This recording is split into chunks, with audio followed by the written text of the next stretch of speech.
out, and then questions and answers. You can type questions at any time if you want to put it in there and not forget. We will fish them out of chat. And I am really looking forward to your thoughts about this story. So Natural Math is a large community. We publish books, we do courses, blog, and events like math circles. So we have different sorts of adventures. This is just a screenshot from the site I took today as it looks now. And the question people always ask, what is this adventure idea? Why adventures? So I'll go through some examples, but first let's look at this picture. I just love this picture. It's a young child on a very real, this very emotional adventure. And it's age appropriate. You can see a little child can do that. And yet it took this great dancer from the past to inspire it, and the artist who drew the dancer, and great mom to bring the child there, and to take the photograph and then to share with us. So it kind of took a village to have this adventure for the little girl. And adventure is really one of 7 principles we have of natural math. You can see them here. They may or may not make sense right away, but I'll go to examples right now and it will make sense, I hope. And the examples are from some of my heroes who have wonderful adventures of their own, and then we'll see how to try that at home. So this is Dr. Melissa Kibbe. She's a psychologist, a cognitive psychologist at Boston University, and she leads this Developing Minds lab. So we are doing this citizen science project together on early algebra, on algebra for little babies. So I put a picture from Star Wars here because people are into Star Wars now. So the Star Wars have 3 main good characters, light characters, and I hid one of them under X. So if you saw the movie, you may guess who the character is. But my point is you can play like that, this memory game as an algebra game with your child. You can use the toys your child knows and loves. You can hide one of the toys and tell the child to look, then to close the eyes, and then you hide this toy, and the child will know what toy, you can guess what toy you hid, and then you can take turns playing like this. So where is algebra? With a baby, you can look for the lost X. The baby will know which favorite toy is missing and will smile if the right one comes out. And that's how you know that the baby knows. With a toddler, you can hide some small quantities, like I hid some legs on the dog, and a toddler can give you enough shoes for the dog for the missing shoes there. And then with an older child, you can do sentences like this. That's a famous quote. Well, you will obviously want to use a quote your child knows and loves. And then you can go just like this with missing numbers in expressions. So you can see how we go very smoothly from baby and toddler games to algebra. And that's one of the principles. We're making bridges from anything, from stories, from movies, from any toys to algebra. And it's very open. You can play in your own way. You can use your own stories. And it's definitely an adventure because, you find some unknowns. You can do algebra with toddlers. That's usually an adventure for parents, at least. So this is another of my heroes. His just profession is so cool, origami theorist. So he's a physicist and artist. Dr. Robert Lang. He works for NASA. This is a space telescope. When it fully unfolds with solar sails and mirrors and everything, it's as large as the island of Manhattan. It's huge. So, of course, you don't want to send the island of Manhattan into space unfolded. So you need to fold it down. And that's what he does. He figures out how to fold things. And if you ask Robert what he does all day, he's folding paper, he's modeling his telescope with paper. And it's one of the easiest, cheapest tools. You can have paper. We have a lot of paper folding activities in the books we publish for that reason. And you can definitely do it at home. You can make a paper airplane. You may not send it into space, but it will be real enough, it will fly, and you can experiment very easily. You can change things around. And so, of course, it's an adventure in geometry, in three-dimensional geometry. It is an adventure in algebra if you explore patterns of symmetry. You can watch beautiful artists, artistic origami and get very complex with it. But also it's very easy. Again, young children can play it. So that's another principle here, easy complexity, that you can start easy and keep going. Okay, Weihart, if you haven't seen one Weihart's movies, they are pretty popular on YouTube. Weihart talks very fast. This is a caricature of Weihart by one of our artists, Ever Salazar.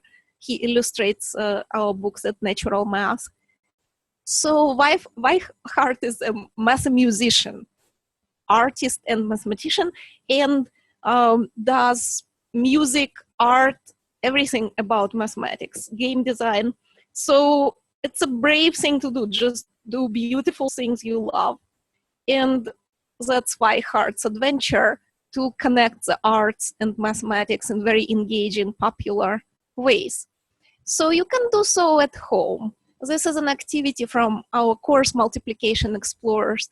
And you see children having this adventure of, well, let's take a shape. They're making fractals here, just like Weihart does in several videos.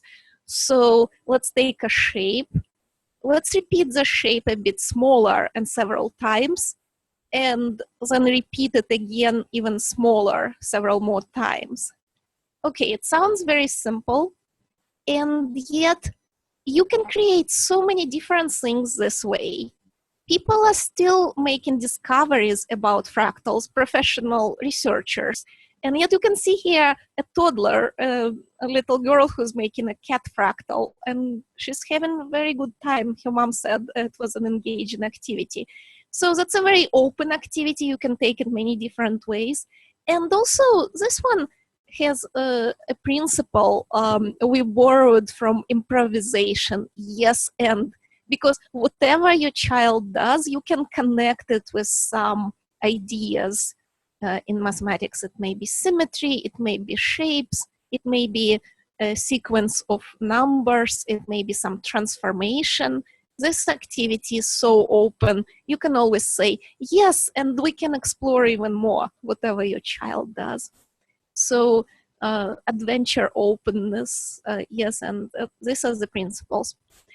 Okay, so here comes the scary part. So I talked for a while, and it probably, some of you probably go, but Maria, okay, when you do this, you have these adventures and your children may be in your math circles or whatever. And when I try this, it's maybe a bit sad. And it sounds a bit like propaganda. It may sound as a deception, okay, that mathematics can be like that. So what can we do so we don't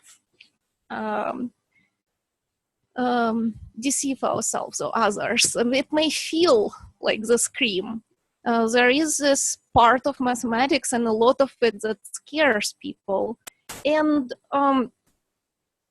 well, a lot of people come with problems, with grief stories. They say, well, we suffer in mathematics, our children are anxious.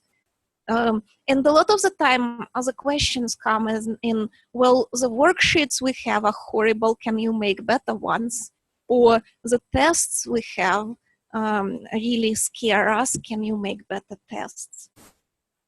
So this is where it's not clear what to do. How can we go between those, well, adventures and open play and just having fun and addressing these scary problems?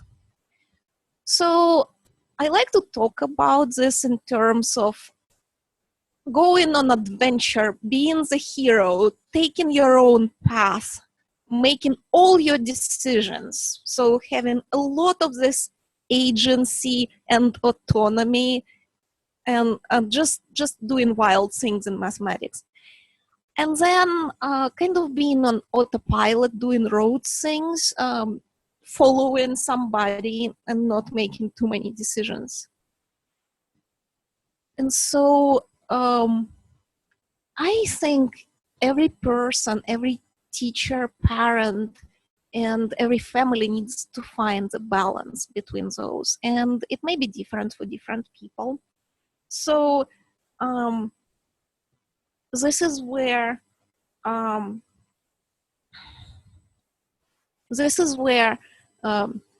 people have these particular questions, like the tests. Well, most people hate time tests, but a lot of people love high-speed, very twitchy games.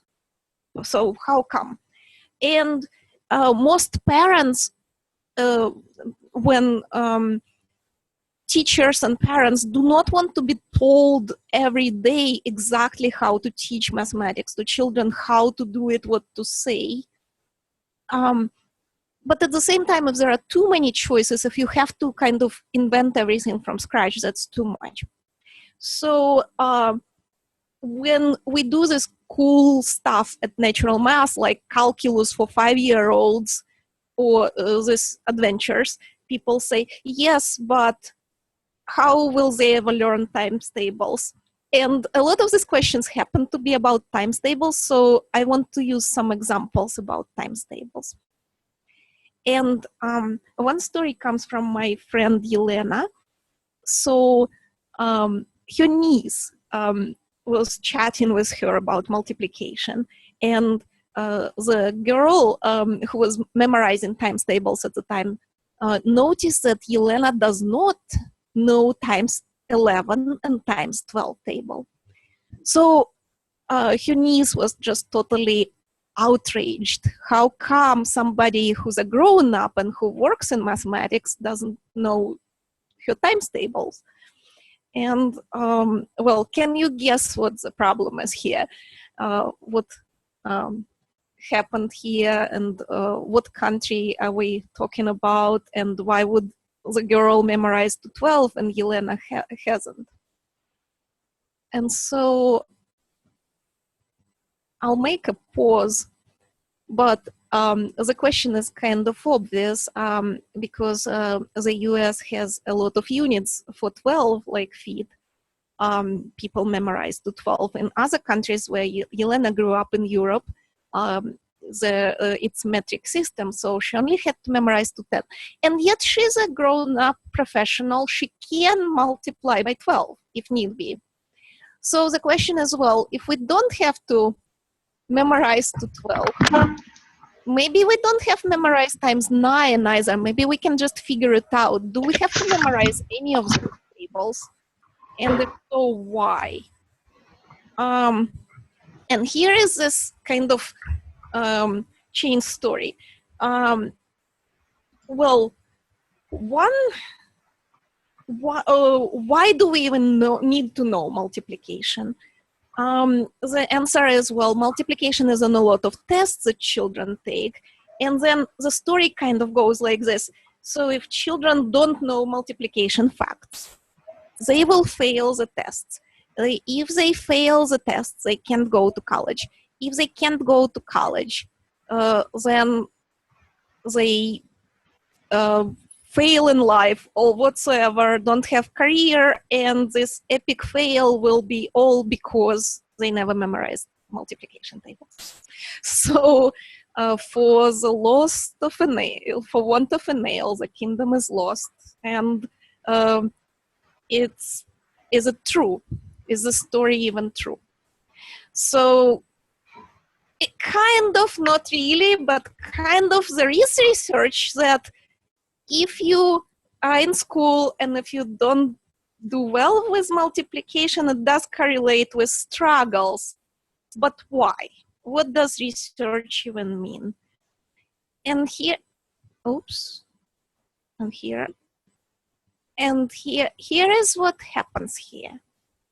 So people have this insist on memory before understanding.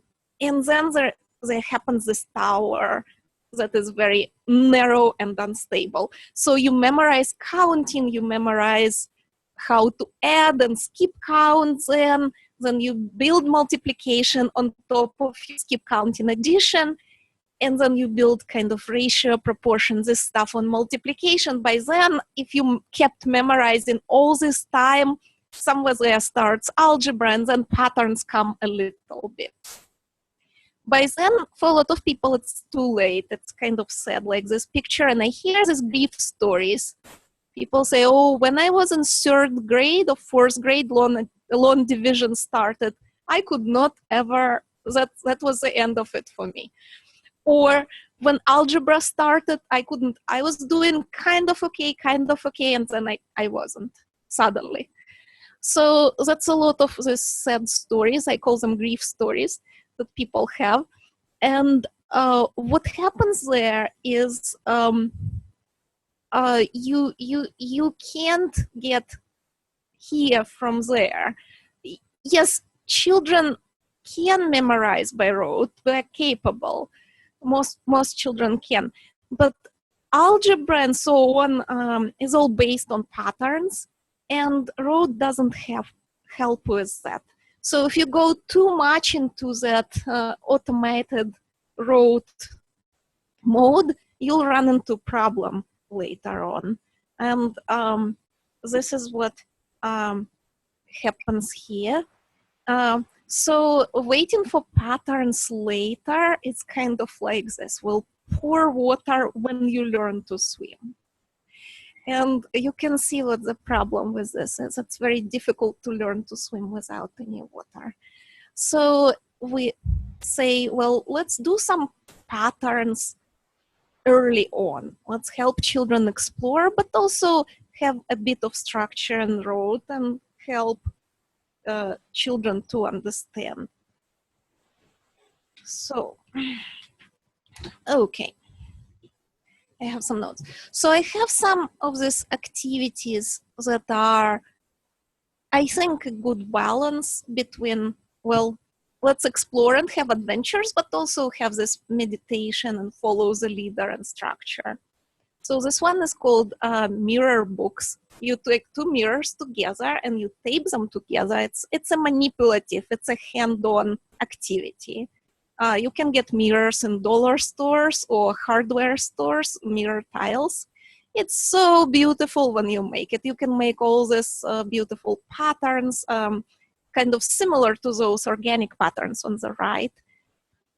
So you have this beautiful exploration and adventure. But also, with a mirror book, you can build all the times tables. You can make your mirror just reflect once, and that's ×2. You and the mirror, that's ×2.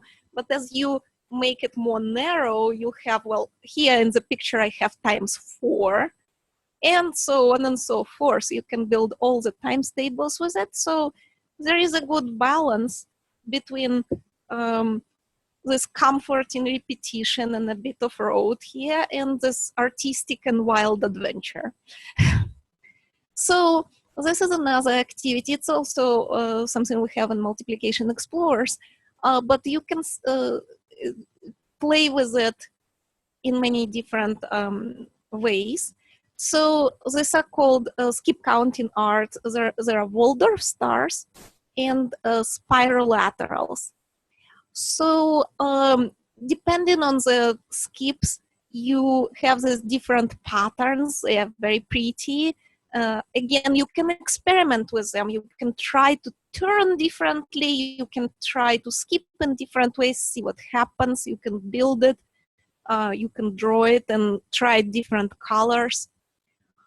At the same time as you do it, there is this repetition of the same pattern again and again and again. It helps you practice the pattern. It feels meditative and it feels like you are supported, like you don't have to invent absolutely everything and make decisions all the way.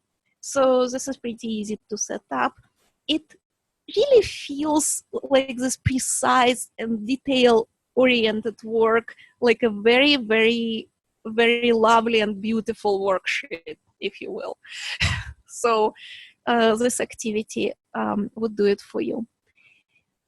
Okay, this one looks a bit wild. I hope you can figure out what it is, but I'll tell you in a couple of minutes. These are really just times tables. Okay, with cookies and Legos and Minecraft, everybody loves Minecraft, I'm sure, or children do. So you build as many beads or Legos or cookies as the multiplication result in this cell is. And you can also use the color to represent something like 2 times 3 would be two pieces repeated 3 times in different colors. So the people do it in different ways, with color or without. And this is really pretty easy to set up if you have enough cookies or Minecraft or something like that. It is a very good group activity for small groups or for a family, for one person doing it longer. Again, it has this repetition that gives you some skills.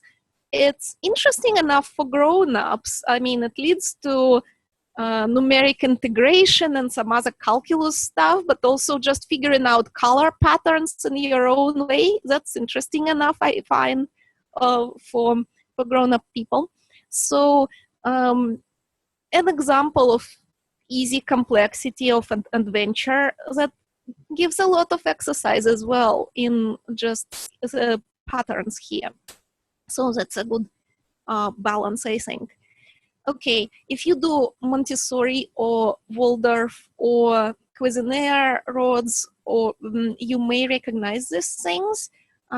These are called squares of Pythagoras, or decanomial squares if they are 10 by 10, or binomial if they are 2 by 2, trinomial if they are 3 by 3, and so on. So that's also a times table.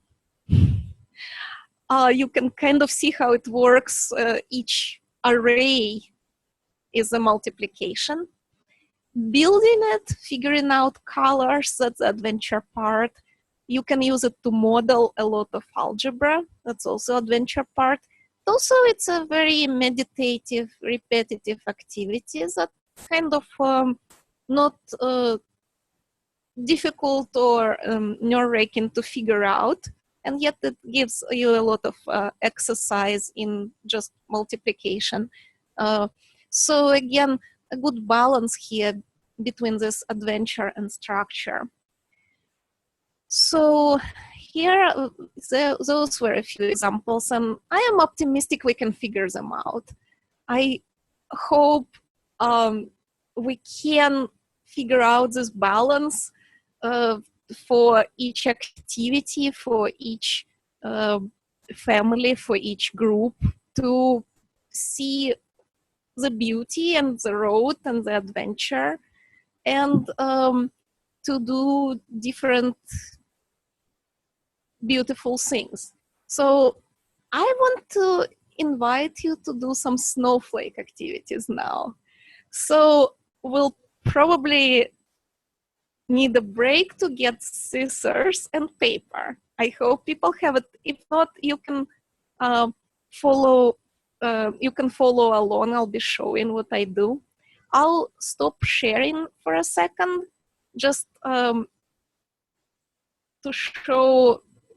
So grab scissors, big ones or small ones. Let's take 1 minute, just move around. And some paper, just plain office paper works. Or any paper really. So, and we'll make some snowflakes just to see how things are. Okay, now take a moment.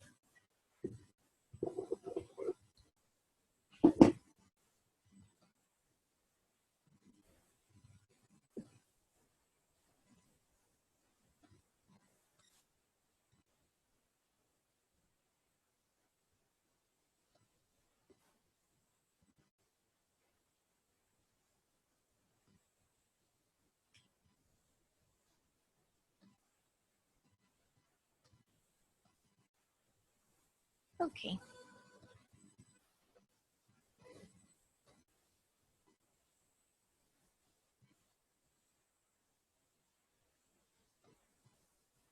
So our goal here,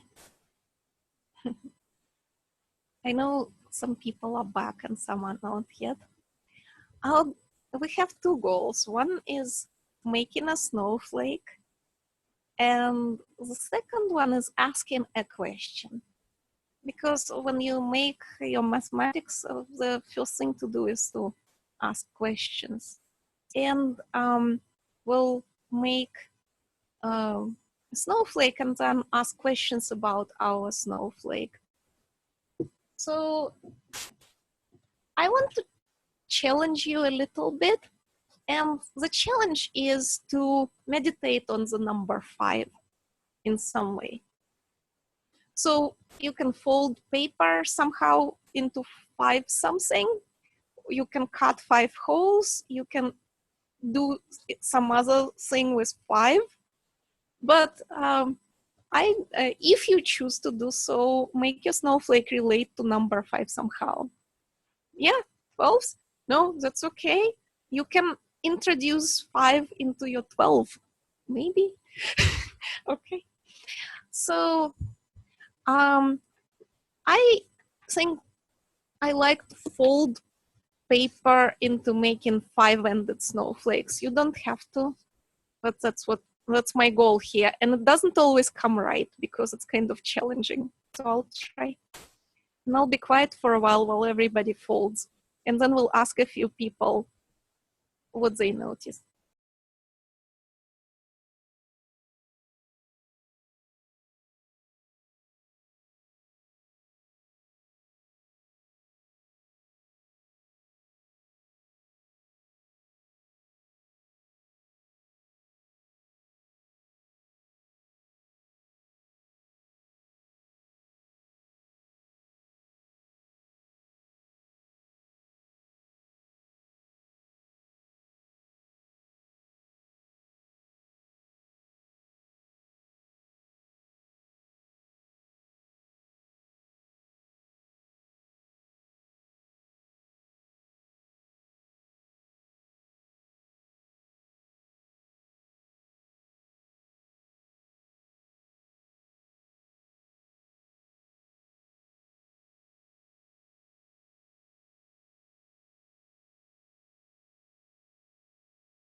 So one of my favorite parts of making snowflakes is opening them, because that's the adventure part for me. You never quite know how they open. So I cut it into this shape, and I don't know what will happen quite, but we'll see. Will 5 happen for me? Doesn't always happen. I don't think it will, because I opened it halfway, and now I have 5. But that's I only opened it halfway, so I'll probably have 10. Okay, can I obtain 5 something? Not sure, but there is a 5 in it somewhere. So I'd like everyone to try and type in chat one question about your snowflake. Either something you noticed and want to question, or something you don't know. What is it called? What would you like to know?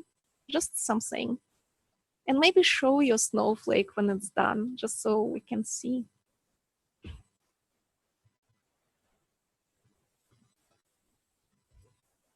They are beautiful. I see Randy made one. Randy, I see 5s. Talk to me about your 5s, huh? Well, I was trying to get 5 sections, kind of like, 5 pieces of a pie, and it kind of worked. It was interesting though, because since they were all uneven, because I couldn't just fold it, in half and in half and in half, I started with a center point, and then I just tried to kind of eyeball 5 lines out. But then 2 of them didn't match up. So these 2 were kind of on one side of my center, and then these 3 were on the other side. So that's why, you have the diamond shape from the cut that I made on this side, and then these ones are different. So I thought that was kind of interesting that it ended up being kind of like a 2 plus 3. You'd expect everything to be the same, but it's really a 2 plus 3. And it's interesting. That's an interesting observation. So thank you. Sally, want to talk about yours?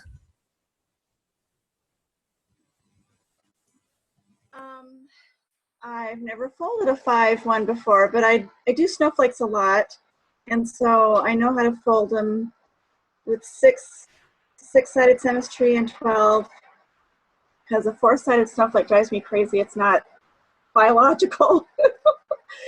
So I was surprised that I was able to fold it in half, and then I eyeballed this, and look at that.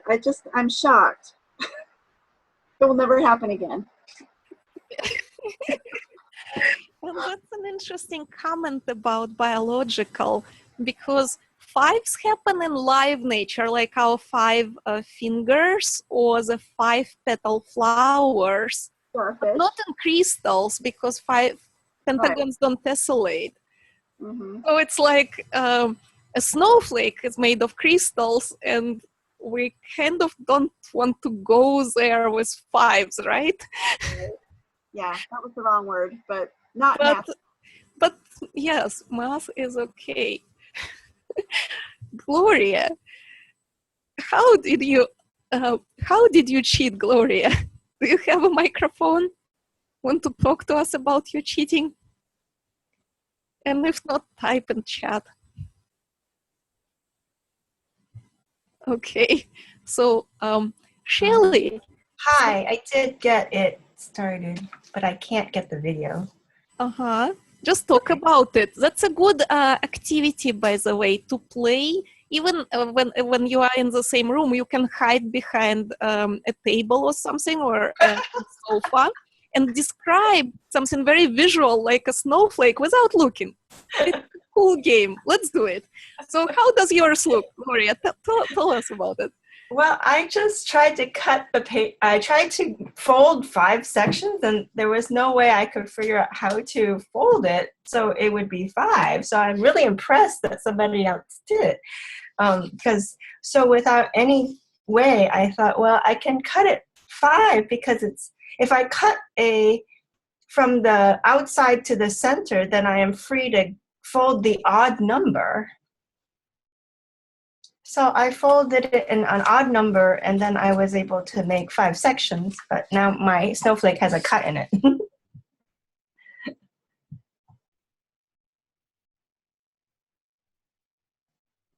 You're muted.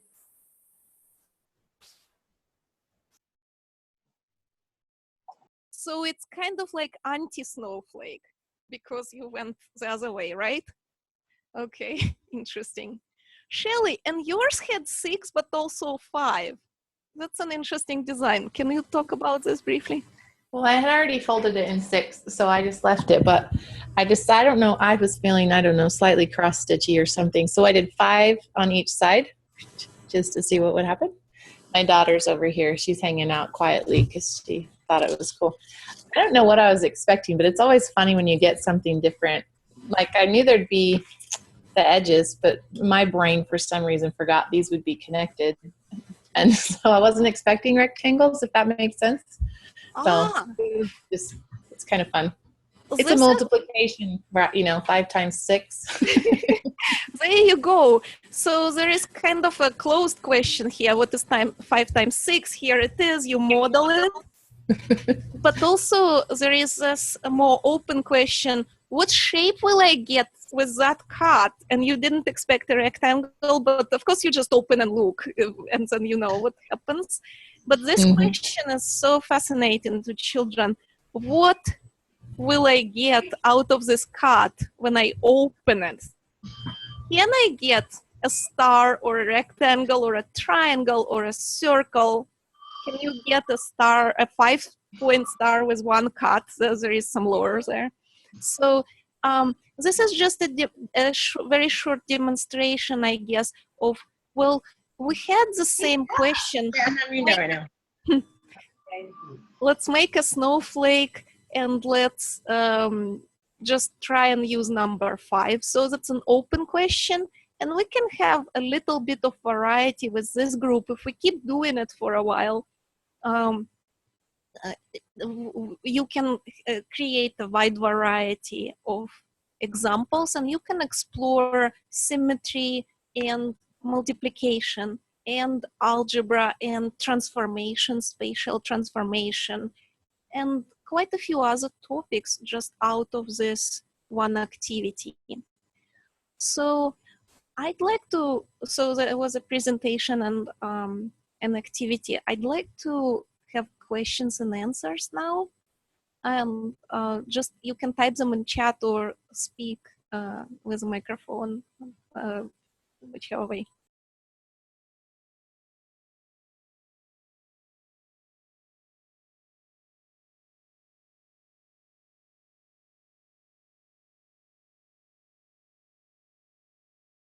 Hi, this is Gloria again. Can you hear me? Okay, great. I'm sorry about the audio before. So I loved your activities for multiplication, and it seems like those are really great for helping kids understand. But I don't see how it helps them memorize to be able to do the 7 times 8, all the hard ones like 7 times 8 and 6 times 8. This is an excellent question. What the relationship between understanding and memorization is not very direct, and it's different for different people. In general, when you have patterns and you understand ideas, it helps you to see the structure of your world. So for example, you can obtain 7 times 8 as you double your 7 and double again and double again. What does it have to do with snowflake? I'm going to demonstrate. So if you have a piece of paper, you double,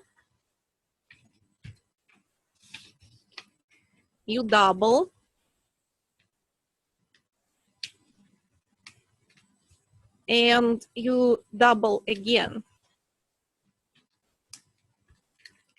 Now, if you experience that, how many pieces how many sections will it have?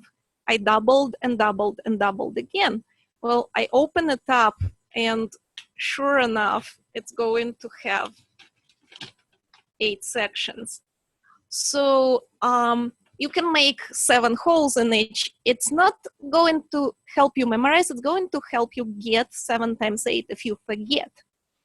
And then there are activities that are pattern-based like this, playful activities that you actually play on multiplication tables.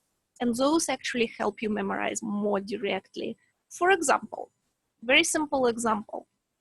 If you understand, and there are several good ways to understand like those arrays we'll look at, that 7 times 8 is the same as 8 times 7. Or 5 times 3 is the same as 3 times 5. What that means that instead of 100 facts that you all that are all different, you only need to memorize 55 because you know the other ones are symmetrical. Doesn't it make your life easier when you memorize? So that's a good piece of understanding. And there are other patterns like this. So you explore patterns for memorization. And that's how it becomes very, very efficient. Does that answer and address your question? So it's connected, but it's not automatic. Does it? Thank you very much. Mm-hmm. Okay. So,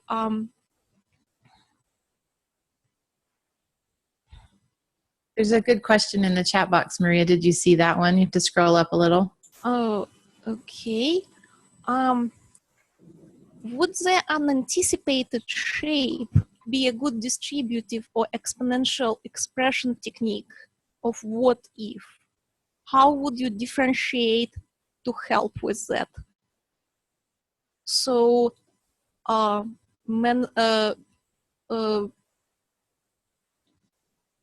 distributive or exponential expression. So what we were doing here, kind of when we were folding, that was exponential. So times 2 and times 2 again. That's like 2, 4, 8, 16. That's powers of 2. So that's an exponential. And if you cut out the shape in the middle and open, that's where children notice, wow, there are so many shapes. I had this one kid who folded newspaper into 64. And then, well, of course, they couldn't cut. But they opened up and there are so many little squares and they counted, and it's just an engaging activity to see how fast it grows, the exponential grows. And okay, so do you have a microphone? Can you talk about your urban hotel thing? Just unmute yourself.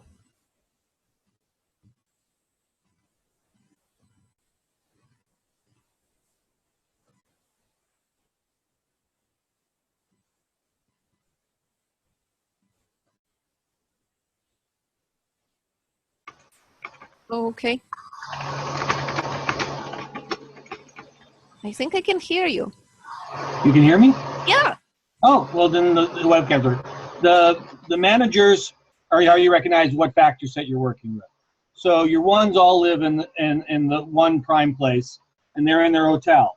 So when you say, well, we're going to go to the Sky Bridge, we're going to visit our neighbors, you go to the 5th floor. So as long as you remember your 5s and your 10s, because you're going to go for dining, then you say, oh, well, we're going to visit. Well, what's the one that you remember most? Well, the one that's most like me. So in ones, it'd be 1 times 1 that you put an asterisk. This is, my friends in here. In 8s, it'd be 8 times 8. So you always remember like 4 facts. You remember it by itself, by 5, by 10, and that way you can say, okay, I remember where I started. I can remember somewhere between my 5s and 10s usually, and I can remember my 10s. So then you're only going up 2 or down 2 or across 3, and then you don't have as many. It's like visually mapping your community, your neighborhood.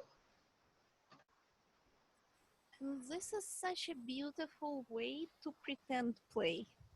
Now, we are social creatures. We have very powerful mechanisms for neighbors and communities and humans and so on. So most people can relate to it really well, to that story. And you can invite your children to make up your own neighbor stories or number stories. And different children will like different patterns, and you can tell them, well, it's like different neighbors being friends or not friends, all this role play, right? And you can play like this. It helps to relate to things, to tell stories, and each child can tell their own story. But you can also tell your own and share like this. That's beautiful. Okay, Jennifer has a question. How did you get started?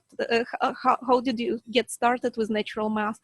I had a dream, well, literally, but I started as a research mathematician. I was preparing to be a research mathematician, and I realized as I was doing my graduate school that probably the most meaningful part of it was actually working with students. A lot of future research mathematicians hate this part, honestly. They just want to do their research. And I really loved working with students, and yet I saw that my students struggled so much. They had a lot of grief and a lot of anxiety. So I asked myself, well, when does it start? So I started to work with high school kids, just doing some math circles. Well, no, they already had anxiety. Tried to work with younger and younger kids until I was working with toddlers and 5-year-olds. And then, of course, with little kids, you work with parents. So I kind of came full circle, and now here we are with grown-ups again, working together so we can help our children. That makes the most sense, right? Okay, so that makes sense now. So it was in 1996 that I started, and here we are. It's been a while, 20 years, right? I can't count. Okay. So we can have a few more questions still.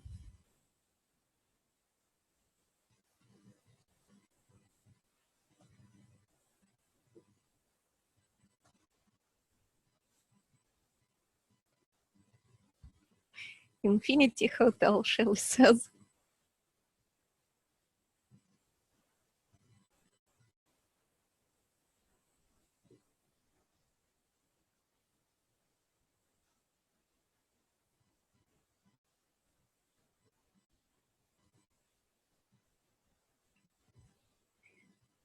So Shelley has a question. Shelley has a question. What do you do when the child always says, I don't get it, when doing any type of worksheet? Okay. So first of all, you kind of have to acknowledge and figure out what does your child want. Do they not want to do the worksheet, or do they want a hug? I mean, what is it? When the child says that, what is the ideal outcome from the child's point of view? So that's the first thing to figure out. If it's a hug the child wants, you can just provide that and move on. Or maybe have some conversation about learning. But a lot of the times it's just a habit, and it's actually an acknowledgement. Well, I don't immediately get it. And a lot of the time, if I figure out, okay, the child doesn't mean anything special by this, it's just kind of a verbal habit. So we say, congratulations, that's how it's supposed to be doing. We are learning here, so we don't get it yet. Let's figure it out. So it's kind of, yeah, that's what we are here. We are not getting it yet, we will get it. But you don't want to tease the child with that, of course. It has to be friendly. So again, if the child uses it as a call for help or something like that, you need to provide help. Shelley, what do you think is going on there? Do you know? He's like my daughter. he really doesn't get it. He doesn't understand what's happening at stages where I think, well, where it feels like he should, which is dangerous to say. You know, it's a really small step in my head. And then he'll say, I don't get it. I don't understand what you're talking about. I don't get it. I don't get it. I don't get it. And you don't even have time to say, okay, let's back up and figure out what that really means. Well, before you offer things like let's back out or something, you can ask straight up, what do you want? You can I think that will be better. What? That will be a better question than the last time it happened. I don't even remember what I did. I just remember going, oh, I've been down this road before with my oldest child, and we're not going to go down the road the same way. So we just went, that's okay for right now, and we took a break. Breaks are great, especially if you play outside or jump or pet your dog, something like that different. Or a snack, a good one. But also do investigate, like how can I help you? What would you like me to do? What would you like to happen now? Just ask what. It was interesting. I just read a piece of research today, Shelley, about children and teachers. And turns out that one of the best, most reliable, scientifically valid, and overall solid way to evaluate a teacher is to ask students, even children. And one of the most reliable way for teacher improvement is to ask children what the teacher can be doing differently. And if you compare that, there are almost no other better way to do it. So just if children do things like that, we can ask them, and they will probably tell us eventually if we ask nicely, right? He'll tell me. He'll probably tell me I don't want to even do it, but that's okay. I'm finally okay with that. So Mm-hmm. He's a more conceptual kid right now, and that's good. Okay, maybe you can have some Socratic conversation. Like we all don't get it and so on, go philosophical. So there are a couple of, can we go a couple minutes over because there are a couple of things in chat? Okay, I just want to address them. So, hi, Rachel. So Jennifer says, do you have resources you can point for adults who want to learn to think more mathematically and have a flexible and playful understanding?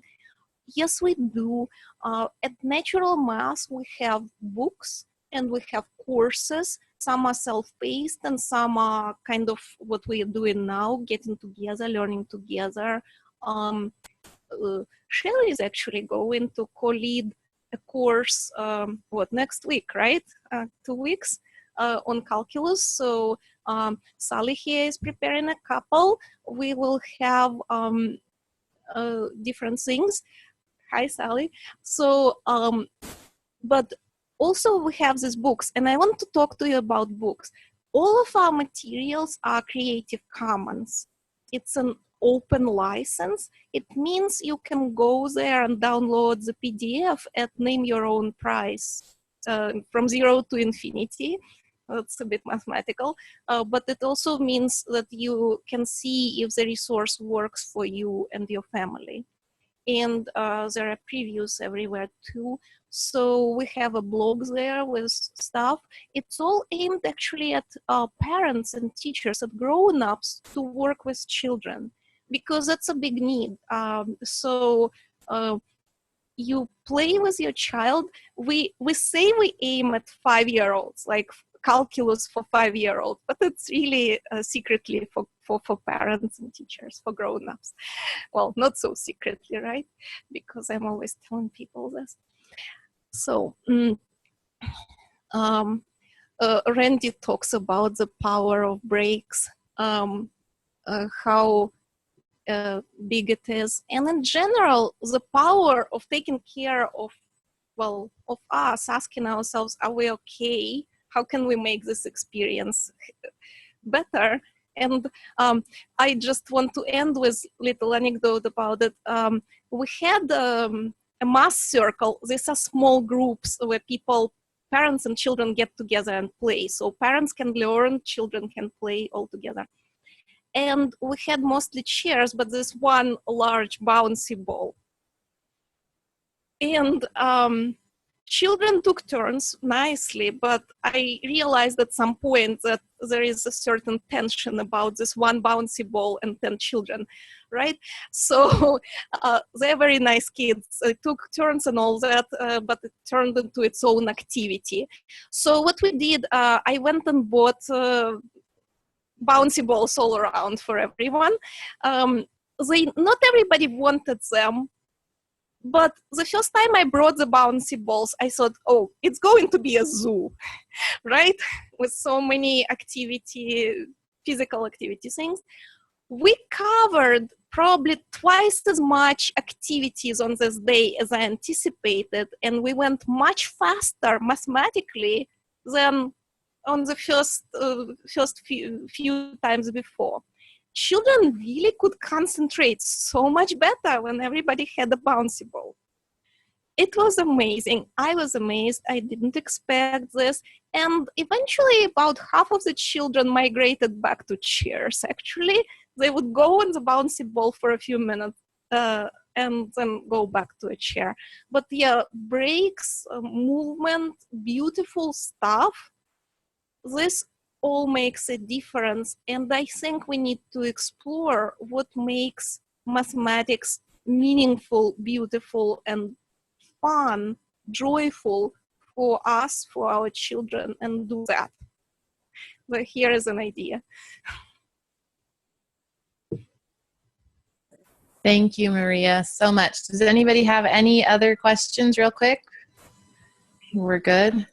We really appreciate all of you being here. We appreciate Maria being here. Her website, we'll stick it in the chat box too. It's naturalmath.com. Pretty easy. So you can check out all of the resources that she has. And yes, the recording will be shared, Sally. We'll post it at monarchwebwork.com, and we'll also send it over Sally's, or not your way, Maria's way, so she can share it too.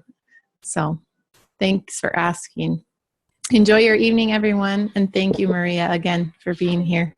Thank you, everyone, for coming, and thank you for organizing this, Randy, Shelley. You're Thanks. welcome.